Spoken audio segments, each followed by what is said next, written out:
Greetings and salutations, internet citizens. This is Wolfphototech, and here we are with another delightful video. And adjust that. So this time I'm going to talk about the Invisible College from the RPGpundit.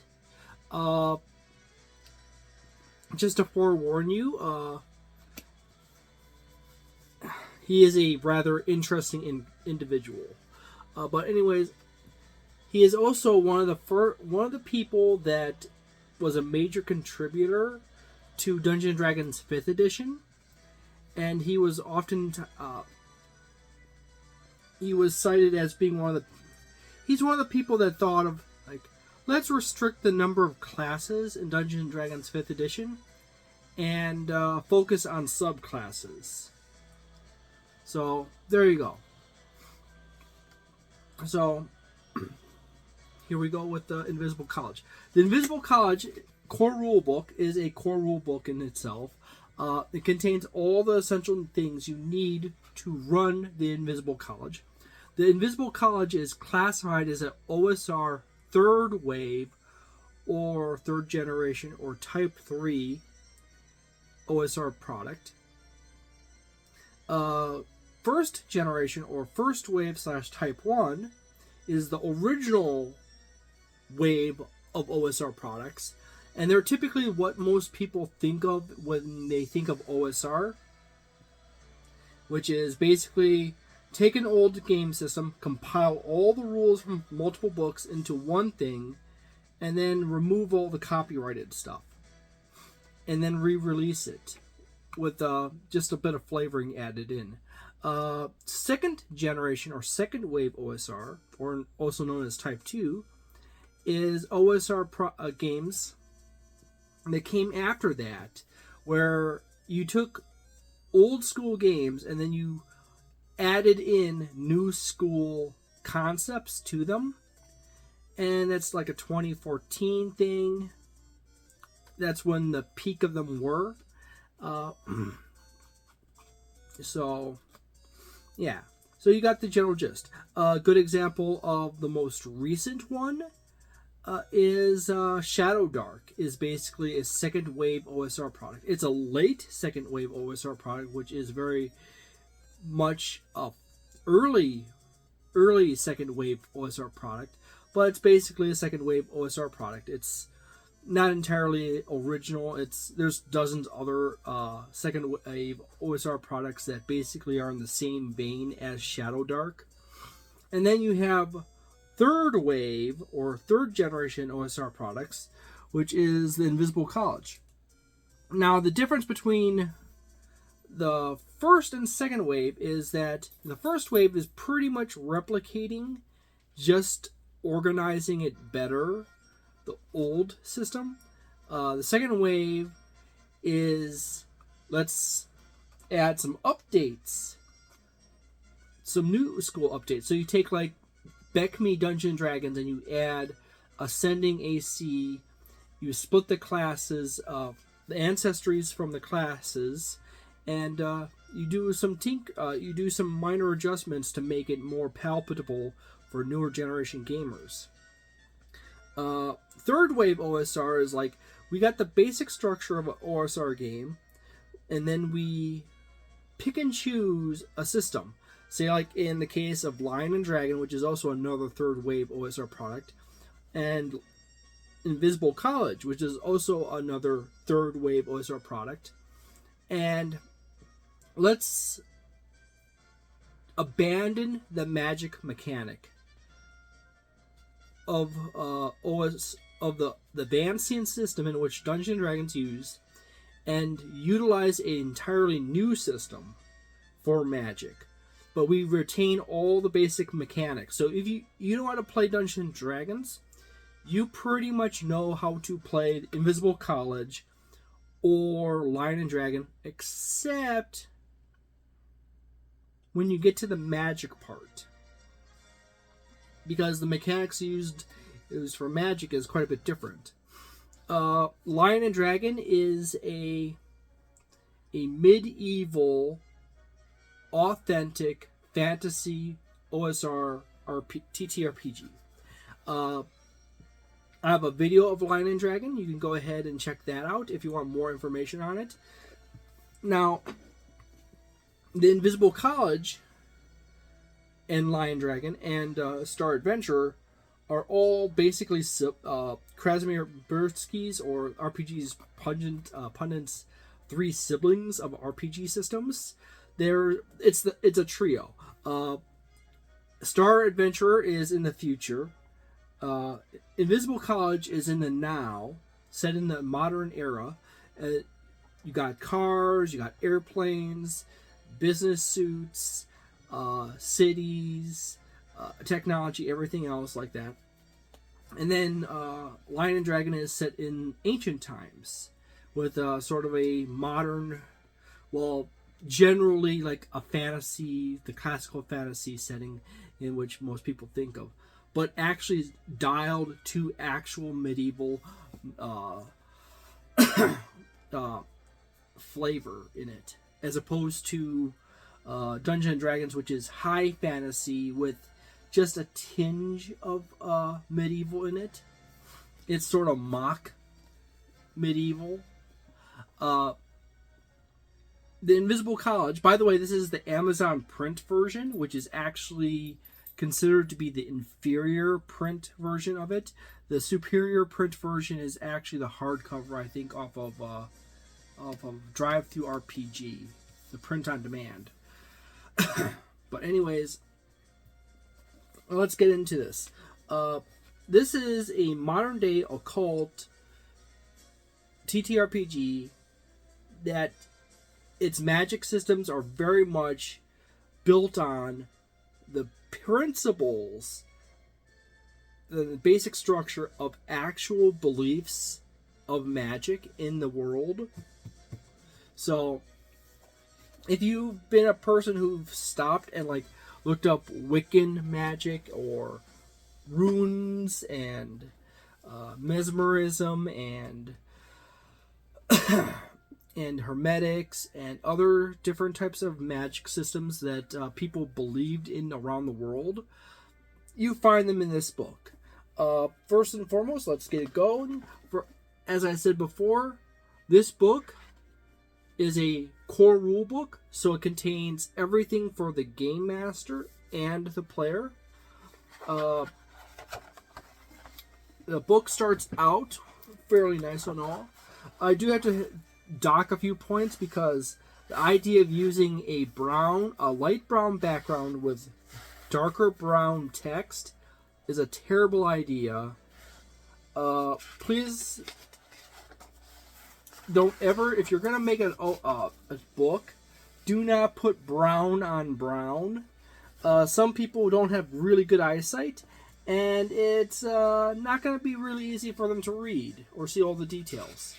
And it's really poor contrast. As you can see, if it wasn't for the fact the text is as big as it is, you would have a hard time seeing it. And another thing is that the table of contents is just a basic chapter table of contents. There's no sub-systems listed in the table of contents. This is not in the case of like the DM layer, where it's each chapter has a subsection of a sublist of all the little sections in the chapter. It's just the chapter, that's it. Some of the chapters are really short, some of the chapters are really long. The longest chapter is Magick, because it's literally trying to parse down real world beliefs in magic into a TTRPG and give you actual variety of all of them, like tarot and runes and everything else, and go from there. The first section is the introduction. It gets you the general feel of what the system is. The chapter 1 is the real magical world. This basically gives you the general idea of, hey, it's just like the world we live in, but there's actually a secret societies in the background or behind the curtain that are having a little magical war between each other, and this is, you get to play out that magical war. And quote-unquote good guys are the Invisible College. Chapter 2 is the enemies of the Invisible College, which actually references actual cults occults in the real world, as such as the Black Lodge and Opus Dei. You also get a few others like the Order of Thule in here as well. The Chosen Club, and the Sulfites and the Nimite Hive. And then you have national agencies in the occult world, which is chapter 3. As you can see, there's full art in here and some brown sketch art or image art. This section is all about government agencies that deal with the occult.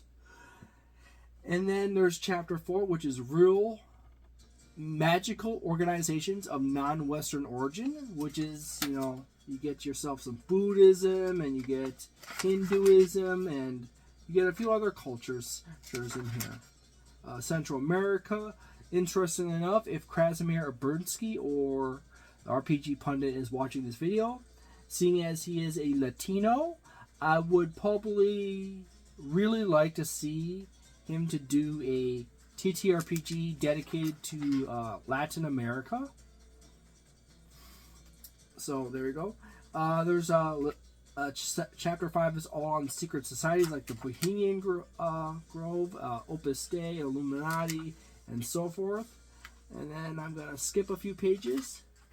Then you have a single page, a little bit of advice on starting a campaign, chapter 6. And then chapter 7, which is the next page over, is character creation.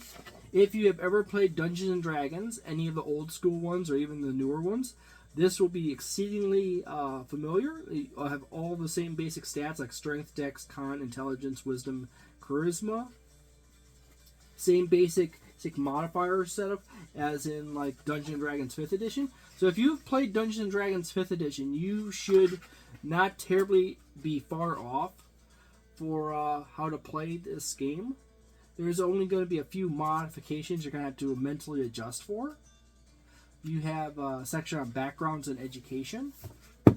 A simple section on alignment. It's basically just hinged around lawful, neutral, and chaotic, as opposed to good and evil. You got various ranks in your classes and role tables. Skip a few pages here.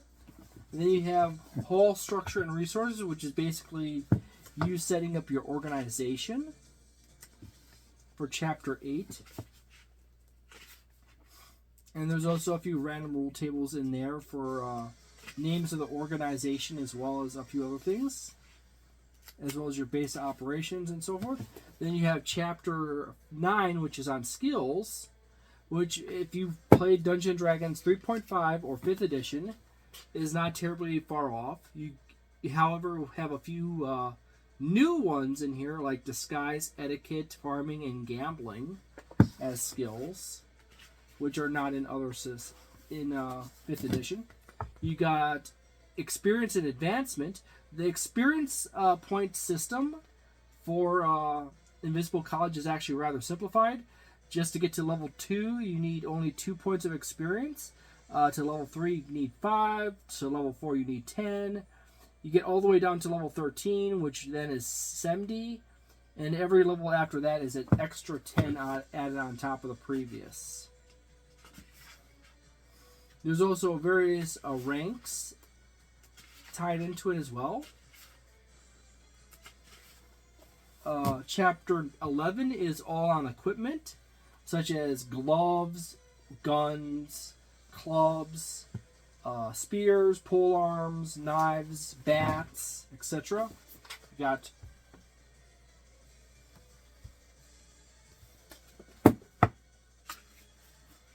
machine guns, various other ranged weapons, some armor information.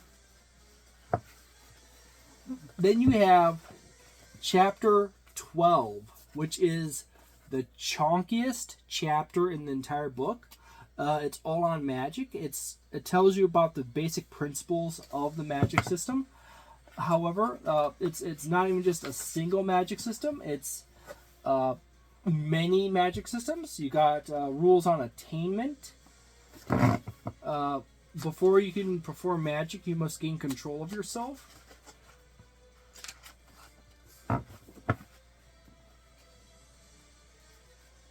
There's actually a short list in here. The magic chapter is actually the chunk, as I said before, is the chunkiest chapter in the entire book. It's chapter 12, and I'm going to go ahead and page through this very quickly. And I'm going to try to find chapter 13.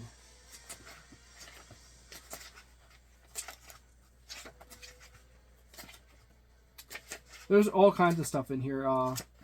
It's not just tarot, but also summoning, multiple different styles, summoning various demons, etc., etc.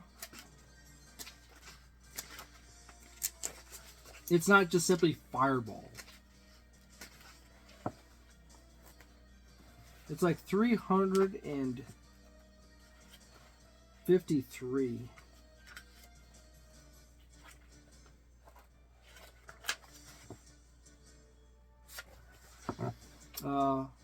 Some folk magic in here. Mesmerism. Qui-Gon and Neidan.